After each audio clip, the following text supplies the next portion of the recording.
బులెటిన్లో breaking news చూస్తున్నాం. భద్రాద్రి కొత్తగూడెం జిల్లా పినపాకలో ఇసుక క్వారీలు గిరిజనుల మధ్య చిచ్చు పెడుతున్నాయి.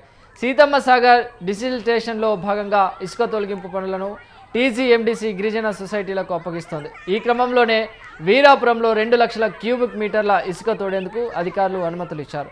ఈ ఇసుక క్వారీ విషయంలో నెల రోజులుగా 2 సొసైటీల మధ్య వివాదం చెలరేగుతుంది. ఇసుక క్వారీ కేటాయింపు విషయంలో కుట్రలు జరిగాయని గిరిలక్ష్మి సొసైటీ ఆరోపిస్తోంది. 16 సంవత్సరాలుగా క్వారీ నిర్వహిస్తున్న తమ గిరిలక్ష్మి సొసైటీకి కాకుండా కొత్తగా రిజిస్ట్రేషన్ చేసిన శ్రీరామ సొసైటీకి క్వారీ కేటాయించడం పట్ల అభ్యంతరం వ్యక్తం చేస్తున్నారు గిరిలక్ష్మి సొసైటీ సభ్యులు. ఈ నేపథ్యంలోనే ర్యాంపు వద్ద జరుగుతున్న పనులను అడ్డుకోవడంతో ఇరు వర్గాల మధ్య వివాదం జరిగింది. మాటా పెరగడంతో ఇరు వర్గాలు ఒకరిపై ఒకరు దాడులు చేసుకోవడంతో పలువురు మహిళలకు గాయాలయ్యాయి. ఘర్షణలతో వీరాపురం ఇసుక క్వారీ వద్ద ఉద్రిక్తత వాతావరణం నెలకొంది. రైట్, ఈ అంశానికి సంబంధించి మరింత సమాచారాన్ని మా ప్రతినిధి శ్రీనివాస్ అందిస్తారు. Srinivas, good morning Chiranjeevi. ఏదైతే భద్రాద్రి కొత్తగూడెం జిల్లా పినపాక నియోజకవర్గంలో గిరిజనుల మధ్య ఒక ఇసుక సొసైటీ చిచ్చు పెట్టిందని చెప్పుకోవచ్చు.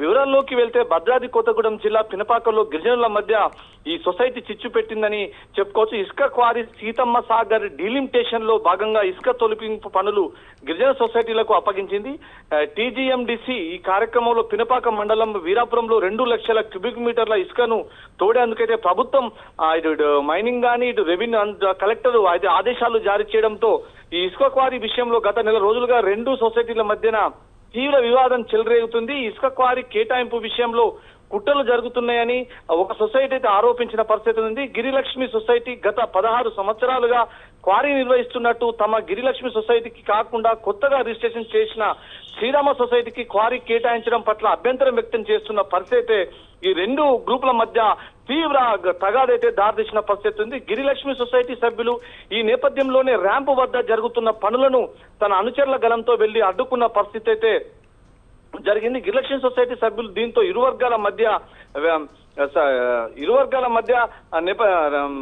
వాగ్వివాదం చోటు చేసుకుంది. మాట పెరగడంతో ఇరు వర్గాలు ఒకరిపై ఒకరు దాడులు చేసుకోవడంతో పలువురు మహిళలకు తీవ్ర గాయాలని అయితే తెలియవచ్చింది. గాయపడిన వారిని హాస్పిటల్ కు తరలించారు స్థానికులు. ప్రస్తుతం వీరాపురం ఇసుక క్వారీ వద్ద ఉద్రిక్తత వాతావరణం నెలకొంది. ఇది మొత్తానికి చూసుకుంటే స్థానికుల సమాచారం ప్రకారం ఇక్కడ రాజకీయ కుట్రలు చాలా ఎక్కువగా జరుగుతున్నాయని చెప్పుకోవచ్చు. ఎందుకంటే ఒక సొసైటీ ఒక నాయకునికి సపోర్ట్ చేస్తే ఇంకొక సొసైటీ ఇంకో రాజకీయ నాయకుని సపోర్ట్ చేసిన పరిస్థితి ఉంది. ఈ నేపథ్యంలోనే ఒకరు పడిన నేపథ్యంలో ఇరు వర్గాలు కూడా దాడులు చేసుకొని గాయాలు పరుచుకున్న పరిస్థితి ఉంది. కానీ ఇప్పటికైనా రాజకీయ నాయకుల్లో ఇద్దరి మధ్యన వైర్యం తగ్గించి ఒకే సొసైటీ నిర్పిస్తే మా ఊరుకు కొంత ఫండ్ వస్తుంది, మా ఊరు బాగుపడుతుంది, సొసైటీ సభ్యులు కూడా క్యూబిక్ మీటర్ కు ఒక 40% అయితే ప్రభుత్వం కేటాయిస్తుంది, ఇవన్నీ కూడా మాకు వస్తాయని చెప్పేసి అయితే ఇరు వర్గాలు అయితే మాట అనుకొని కూడా కాంప్రమైజ్ కావాలని కోరుకుంటూ, కానీ ఇరు వర్గాల మధ్యన ఉన్న ఈ రాజకీయ చిచ్చు అనేది ఎప్పుడు సద్దు మణుగుతుందా అనేది వేచి చూడాల్సి ఉంది Chiranjeevi. Right, thank you Srinivas.